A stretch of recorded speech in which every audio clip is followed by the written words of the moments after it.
Many of you, that was a nice try, but many of you have relatives and friends here. A lot of you know Leah.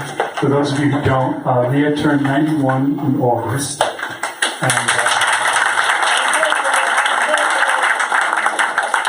And she lost her eyesight, for the better, most of her eyesight, about 2 years ago. Right? A little less than that. A year and a half ago. And her husband Vic passed away, I want to say about 3 years ago. All of you who knew Vic loved Vic. We all loved Vic.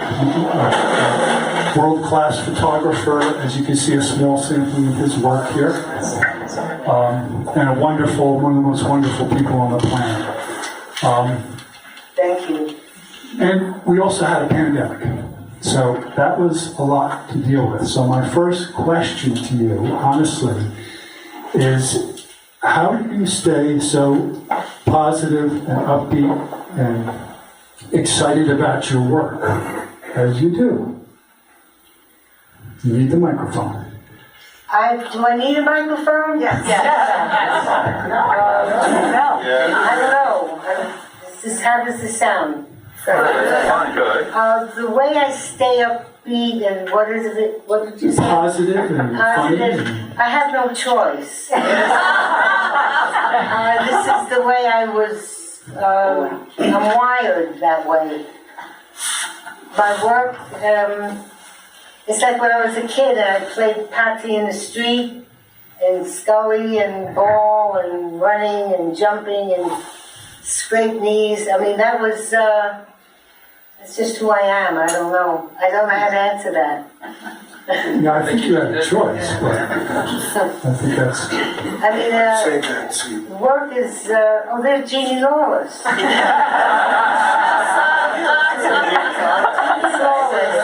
Without Jeannie Lawless, I don't know if I would say I wouldn't be here, but she has been...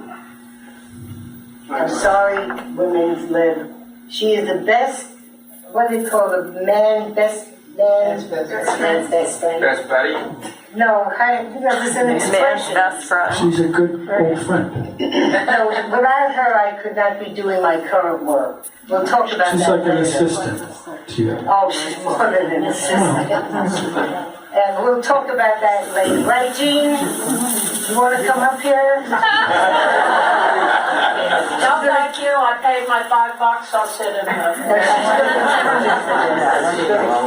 Kill me, but too bad. Okay, go ahead. I'm sorry. Well, so I was going to ask you, the library is such an important part of the community. And you'll correct me if I'm wrong, but did you not get started in theater in a way when you were little by a library lady? Oh my God. She took me. No. Oh my God. When I was about 5 or 6, this was in the Bronx, a neighborhood that became Fort Apache. It was not a fancy neighborhood. It was rough and tumble. And I spent, from the time I was about 5 or 6, my life was, there was a street and all of that, but then there was the library. And for some reason, the librarian decided to put me in her show. I had to sing Alouette Junti, Alouette Junti Bloomerang. I didn't know what that meant. About hitting the head, Elat, whatever that means. And yes, that was my first performance, and all the kids sat around on the floor like this. Yes. And then when did you become interested in actually writing plays? Writing plays. Well, as a kid, Or just writing? What? Or writing anything? Well, writing anything, I think I started to write poems like we all do when we're kids. We write, I love you, the sky is blue kind of thing. But writing for the theater came later. After I went back to college. Well, I started college when I was 47 years old. Because before that, I had been a typist. I took a commercial course in high school because that was just the way it was in those days for me and my family. And I always wanted to go to college. I always wanted that. So at age 47, I went to Brooklyn College and decided to major in theater. I'm not sure why. Why do you think, this is such a good question. Well, I love theater, but I wasn't writing plays yet. I was just writing and reading literature and falling in love with words. So it was after I finished, I got an MFA there, taught there, in my early 50s, and then wrote my first play. I was about 50. My husband and the kids were out, so we moved to Greenwich Village. That was a big deal. That's when I had my first play actually produced in New York. And I was blessed to get a good review, so that moved me forward. I have to confess to people, too, that I know you as a friend for many years, but there's a lot I don't know about you. I There's hope some people so. here that I'm probably going to learn more tonight. And I was going to say, too, when I look at the lady in this picture, she's a little scary. This is you. That's me. And if you were my art teacher, I think I would have been really intimidated. But I don't think I was teaching art then. I was painting. Writing and painting happened first came the writing and then came the painting. There's a story about how I got to Please paint. tell that, yes. Okay, I had joined a theater group in Brooklyn because I wanted to be an actress. Everybody wants to be an actress. No, that's not true. Everybody does not want to be an actress. I wanted to be in plays, and I joined this theater group, and I met someone there it was a community theater group. We should have a community theater here. Jean. We used to have it. We have theater, we have musicals. That was incredible. When my husband and I first came here, we went to all their plays, high level. That should be. Raise your hand if you think we should have a Well, the past few years, 2, 3, there we go. Girl, you be the boy. bringing it to Historical Society the past 2 years, so that's... But that's not the same as a theater group. No.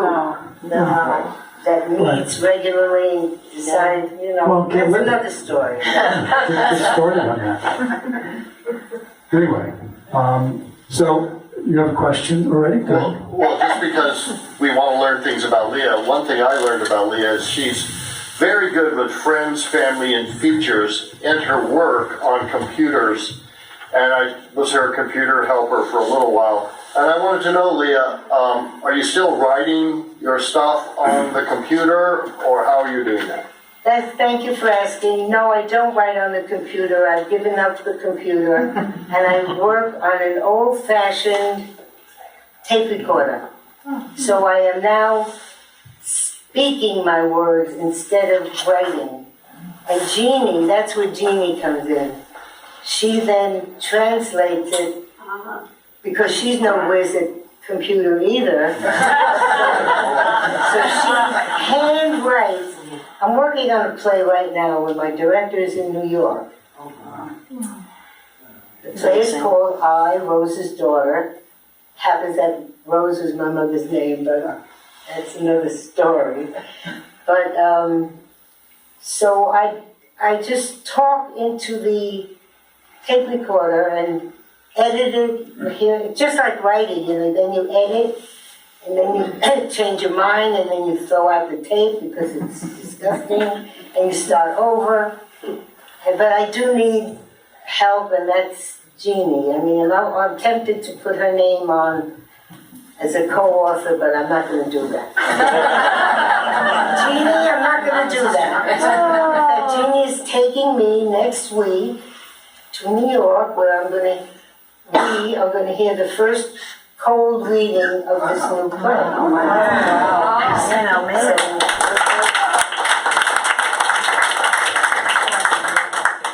And what did you ask me? I was going to ask you, when you and Vic got started, there was a connection as far as he was taking painting classes. You weren't interested in Right. painting. And what happened? I told you that, right? Boy, I told you a lot of things. You're not going to ask me everything. Well, there's not time. So Vic, blessed memory, he was an extremely gifted man. He was a hairdresser,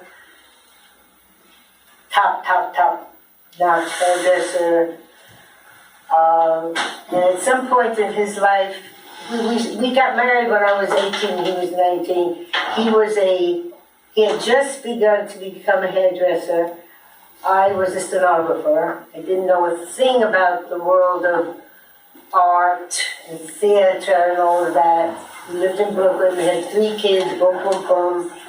And then somewhere in our late 20s or early 30s, late 20s, I think, Vic and I, we both started to say, there's more. You know, we didn't know that we had a creative bone in our bodies. And he started to take courses at the Brooklyn Museum for painting. And we made room in our little quarters for an easel, and he was painting. He was pretty good at it. He was not satisfied. Eventually he stopped. This is before he discovered photography, which was his great, great passion eventually. But he left an empty canvas on an easel one day, and I was coming home from rehearsal of a play at the community theater, and there were 3 little kids. Don't ask about that. You're not going to ask me about how I did it. When you said their names were boom, boom, boom. Don't ask me about how I managed it all. It was crazy, at least. But let's let that go. So, none of my children are here, so I'm saying, right? So anyway, there was this empty canvas, and this friend of mine said, who was a very good artist, actually, he said, why don't you'd probably be a good painter. I said, I have no interest in painting. As a kid, I played with chalk on the street, and that was about it. And he said, I'm going to go out of the room. Pick a tube of paint and a, what do you call it? Palette knife? Palette knife, thank you. And so I picked orange and squirted it onto the canvas, and I went like this with the palette knife, thank you. And I got this rush. Whoa! I don't know what I'm doing, but and then I kept painting for a while, and writing, and the theater, and 3 kids. I'm going home. I can't, there's a bit much. You can imagine what our household was like. All 3 kids, very, very talented. Susan, I don't know how it happened. talented artist. Paul, a very successful, well-known actor. And Stu, who is an author and a professor and a talk show host. So they're all very, I very don't know talented. how it happened. I have a theory. Just leave them be. No, I don't know. That's not my department. Children are not my department. But I love them, and hopefully they love me, although I'm sure they have a lot of issues about how they were raised. I can't do anything about that now. I'm 91. 91, right. Go on, my sister. I can't even see well, but I can see her smile. When she was there, she saw the whole thing. I was going to say about Vic, we met you through the gallery, and I knew Vic as this great photographer for years. And it was years before I found out that he was hairdresser at Kenneth's at the Waldner for 40, 50 years. And he would do a mitzvah and come and cut Sandra, my wife's hair. And I used to go around bragging to my family that the guy who cuts Grace Kelly's hair cuts my wife's hair. Cuts Meryl Streep's hair. Cuts my wife's By the hair. way, he said that Grace Kelly had the worst hair. That's hard to believe. No, he said it was so thick. It was very difficult, but she was a very nice woman. The stories he could tell, right? Yes. Well, the other thing that was funny that you mentioned to me at one point was that when Vic got into photography, you got into painting, you couldn't always go to the bathroom in your apartment. Oh in the my city. God. Because that You was let out all historic. the secrets. Okay, so we lived in an apartment with one bathroom, and the bedroom, we had 2 bedrooms, 3, I forget exactly, room for everybody. But Vic worked 5 days a week, or sometimes 6, all day. And then his photography, I just want to tell the story of how he became a photographer. Yes, yes. So I did these paintings. They were really awful. And I have a couple of them that I've saved, my original artwork. Not that my new work is great art or anything, nothing like that. But these were dark and muddy and not pretty, not beautiful in any way. They didn't tell any stories. But I kept doing it, and then I decided, oh, this is too much information. Go study art at the Brooklyn Museum. And I did. They let me not pay, or I was nice, I don't know. But anyway, I needed pictures of my art to bring to the, I'm mixing some stories up, but I'll just move forward.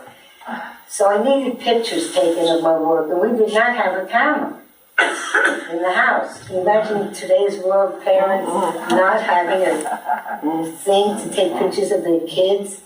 I have very few pictures of my children as babies. I feel so guilty about it. Oh, I don't want to go there. Business. But anyway, I said, I'm going to get a cheap camera and I'll take pictures of my work. He said, well, you know what, you're busy or something. I'll do that. I'll run over to the camera store on the highway, Kings Highway in Brooklyn. And he bought a camera, and just to see how it worked, he asked the store owner if he could take a picture of him. And he did, and the act of framing the man's face and whatever it was you press, did the same thing to him that you know, he kind of like got a, wow. And that's how he began to be a photographer. And then eventually, he didn't study with anyone. He was very self-taught, but he wanted to develop his own pictures. So we didn't have a dark room. You know, we had barely enough room for us, that for the family, in one bathroom. And he decided that at night, when he came home from work, he would create out of this bathroom a dark room. You know, he thought, you know, he researched everything. Vic was very big on researching and studying through books. He read every book on photography ever written about photographers. He really found his calling. Thank you. I need you for words. And so he would set it up, and then sometimes on the weekend when he wasn't working, he would go in, and he was a perfectionist about printing, and all these prints he printed himself, and it would take him hours sometimes just to do one corner of a picture. I was blessed to be in the darkroom with him over the years. So I saw the process and his patience and his commitment to perfection. I learned a lot from him, a lot. And if Vic was busy working, you would go to the neighbors, I guess, to go to the bathroom. I mean, you couldn't. Oh, well, so then when we Yeah, you wait till it develops. commandeered the bathroom to become the dog room. I don't know how our kids still speak to us. The kids would go to the bathroom now because you're not going to be able to use the bathroom for the next 2 or 3 hours. And that was that. And he would create a darkroom and then break the darkroom down for the family's use. And some of you might know what a darkroom is like. It's very complicated, light-wise and everything else. But he did that for many years. Not many, several. And then we moved to another apartment that only had one bathroom again. And I said to the landlord, it was a 2-family house, I said, we must have another bathroom. So he built us a little tiny space with a toilet seat, maybe a sink. I don't remember the sink. I know there was a toilet seat. And so we had our second bathroom. So Vic took over the large bathroom, except when it was time to take a bath. I don't know how we did it, but he did it. And then when we built our house on Shelter Island in 1969, the reason I remember that date, what else happened in 1969 summer? The Mets won the pennant. Woodstock. The landing on the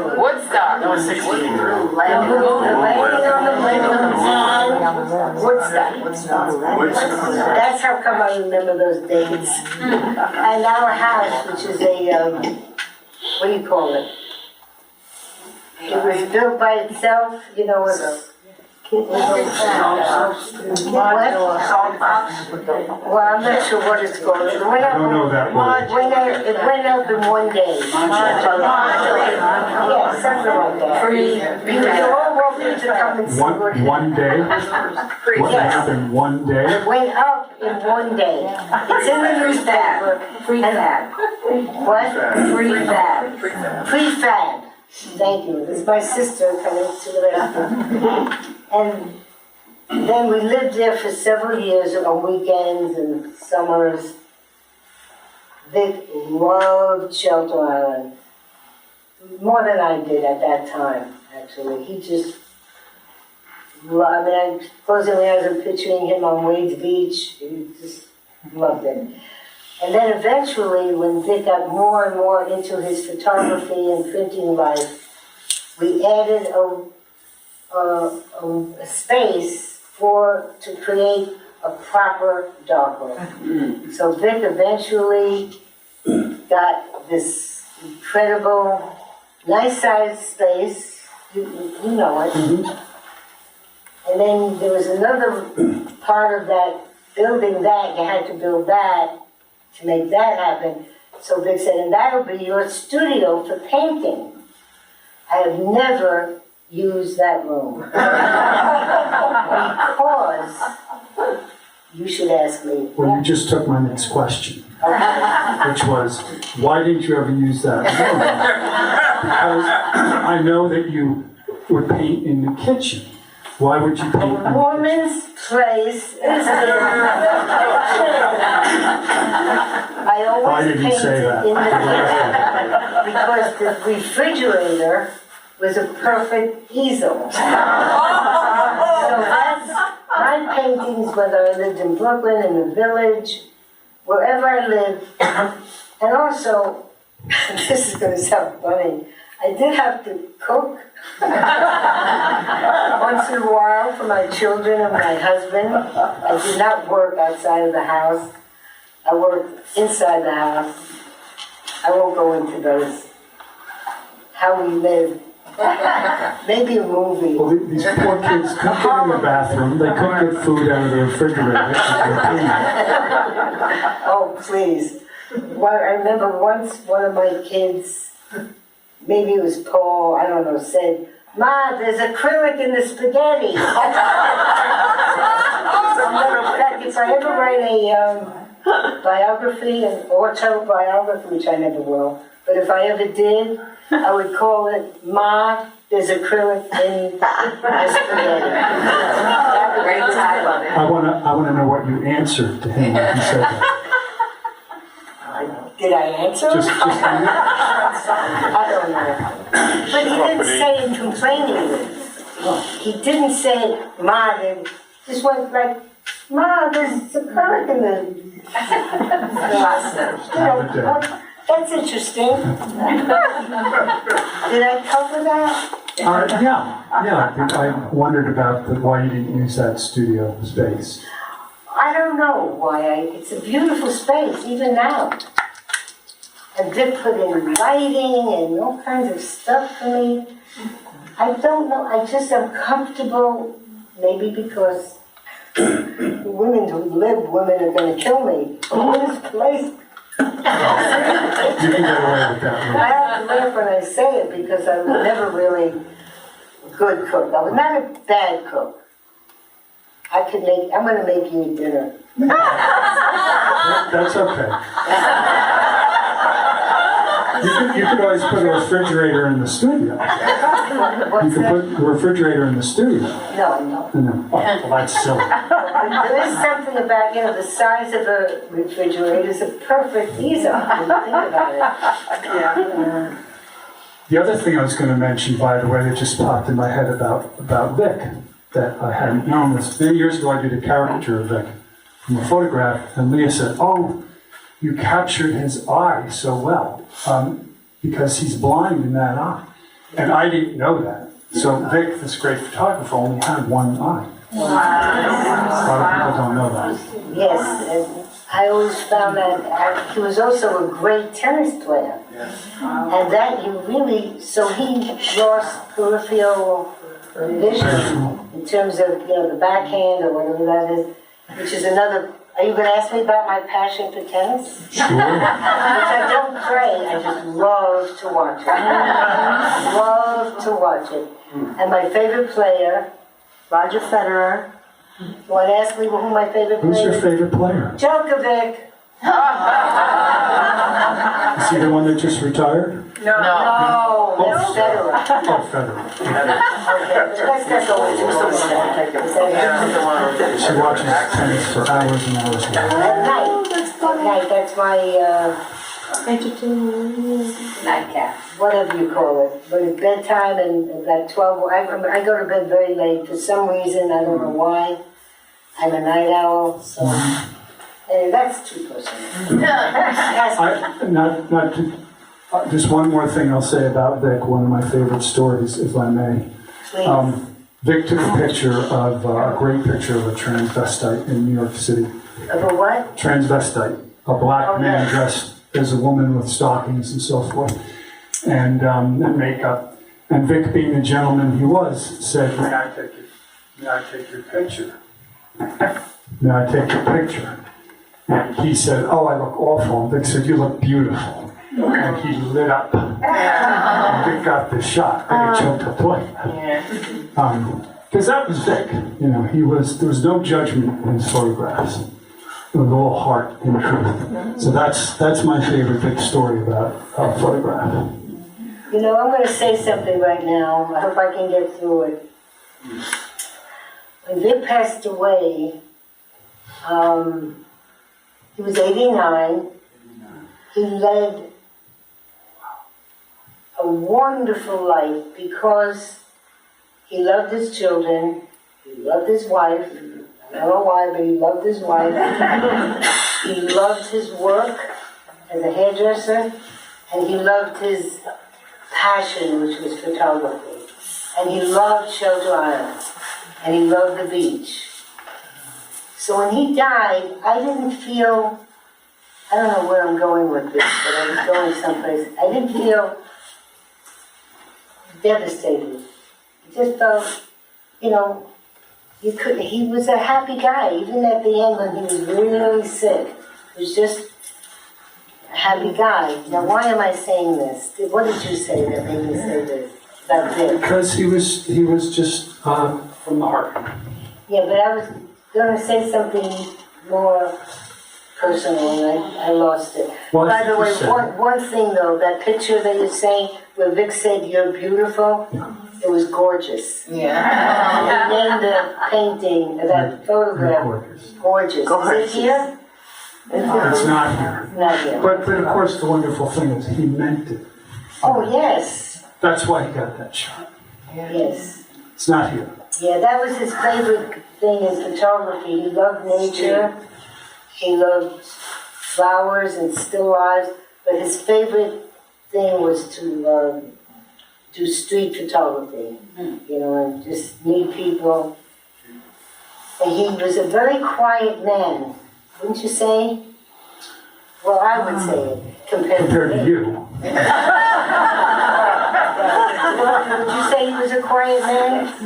Yeah. And, And he had a great laugh. but he was, when he wanted a shot, he was sort of, what you might say, aggressive, until he knew if that person said no. You know, he would get as close to that person as he could without hurting their feelings or embarrassing them. But he had a lot of courage. A lot of the work that he did, I don't know if it's here, and the places that he went to take certain pictures of street life. Not everybody would do that, but he did. You know, he's very special. So, By the way, I know what I wanted to say. okay. So when Vic died, which was February, I think, or right after he died was COVID. A few weeks later. What we're talking about, 2020? And so and I know, I shouldn't say this, but there was never a memorial service for Vic. And I'm not big on, I like services, like this is going to be wild, what I'm going to say now. This is my memorial service. And I thank you for being here. People should be celebrated while they're alive. Because after they're gone, I mean, you're going to memorialize them, and it's wonderful for the family and friends and everything. But for the person themselves who we're talking about, they should be here. Like I feel like I am so thrilled to be here, I can't tell you. Not because I'm talking about my life and work. Yes, because I'm talking I'm with Peter. Oh, by the way, Peter, leave the room for me. I would not have done this if Peter was not the interviewer. I have to say, I love a lot of people here. Not love, but you know what I mean. But I do love Peter. And I trust him explicitly, and you all know him. You know him more than you know me. But this is wonderful. I hope when you're all 91, and most of you are not, try to see that you have the same pleasure in your life that I'm having this moment. Thank you. I'm going to just interject one thing, if I may, before we move on to your play and your paintings and any questions people have.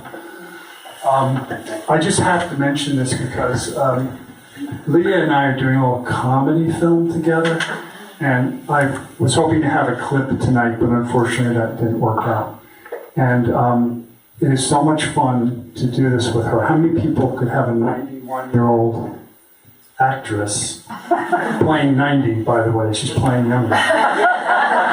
And in a nutshell, it's about a woman who's 90 and living on her own, and her daughter, played by Jennifer Maxim, is trying to talk her into selling her home and moving into a retirement community. So anyway, the end of this story is her 90th birthday party is the big scene. where she reveals that she's indeed going to sell her house, but instead she's going to start a new business. She's going to open up a bakery selling marijuana-laced called Frida's Pot Pie.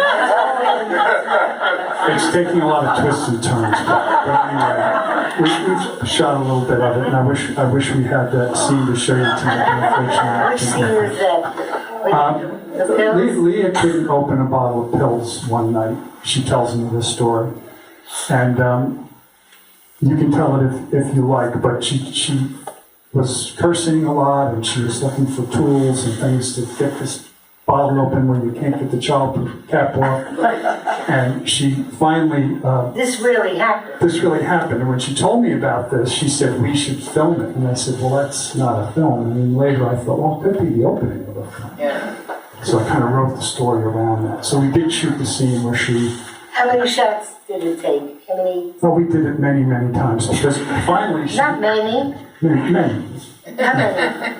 Oh, I don't know, a dozen pills. Oh, it felt like one. Very good. Well, the end of the story is, before we get back to your paintings, is that she finally put it on the floor and stomped it. Exploded all over the kitchen. She was on all fours in the middle of the night, sweeping up pills. Absolutely thrilled that she finally got the body open. So we had a lot of fun recreating that incident. You had to be there, I mean. And one of the problems, by the way, is my editor friend in New Jersey, who edits the film for me, missed the mark a little bit. And a big part of the gag was to bleep out all her curse words. He only bleeped about a third of them. You can't show that at the library. Yeah, she was really... Possibly imagine. She was letting them fly, so I said, we can't show that at the library. So anyway, let's get back before we run out of time, because some people might have questions. If you want to talk about the play, you have to stop resting on your laurels a little bit, but the play you're writing now. Well, the play I'm writing now is called, as I think I said before, I, Rose's Daughter. Rose, there are three women in it.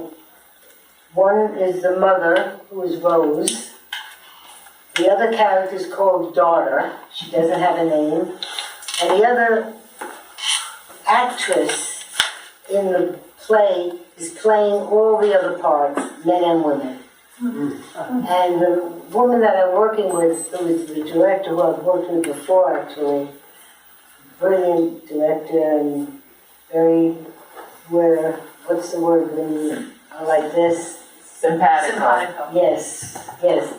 She gets me, I get her, and she's tough and she's wonderful. She has music she wants to add to it, dance, and I have 12 of those large canvases. There are 12 of them, or 10 of them, and 10, so altogether there are about 20-something, and they're a series of paintings. Do you want me to bring one at a time over? Whatever you want to do, Peter. You want to talk about? Whatever you want me to do. Be the boss. Obviously, I am so blessed to have somebody like him and Jeannie in my life to help me continue my work. I have the easy part. Jeannie does all the work. Okay. This painting, the ones that my paintings, the series of paintings are about my childhood during the Second World War, about the Holocaust, about the very close family members that my mother and father both lost during the Holocaust. They were murdered. And I guess it would be my, since I was a kid in 1939, 40, 41, all that, 42, 43, 44, 45, it impacted me and any of us who went through the war either as lucky people in America or soldiers and veterans here. If you are, I bless you. And so I've been sort of painting like this for a while, but in little ways, something made me want to do it bigger. You know, in order for me to truly express myself and how I felt about those years, I went to this side. Now this one I think is called Two Jewish Sisters. Yeah, yes. 1942. Yeah, and I mean they're sort of self-explanatory. The bride on the left is what does it say? The bride in Brooklyn, and this is the bride in Auschwitz. It turned out my aunt, my mother's sister, I did not know that she was a professional actress in Poland. My mother, my mother came here on her sister's passport because the sister at the last minute couldn't leave their parents. And my mother at age 15 said, I'll go. Wow. This is the story my mother told me. And she took her sister's passport. They looked somewhat alike. There were thousands